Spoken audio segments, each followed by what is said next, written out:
मंदिरात गेली होती मध्ये. तिथे विठू काही दिसेना. रखुमाई शेजारी नुसतीच वीट.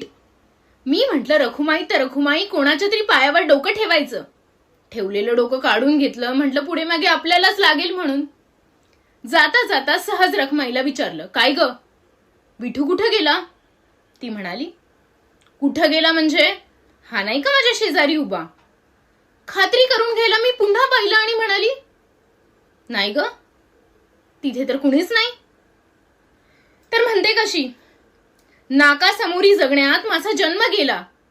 बाजूचं जरा मला कमीच दिसतं. दगडासारखी झाली.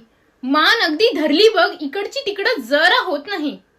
कधी येतो, कधी जातो, काय करतो, कुठे जातो, मला काही ठाऊक नाही. खांद्याला खांदा भिडून विठू उभा असेल म्हणून मीही बावट उभी राहिले.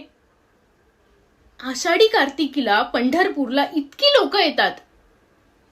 मला कधीच कुणी कसं सांगितलं नाही. आज अचानक धावून आलं बघ माझ्यावर 28 युगांचं एकटेपण.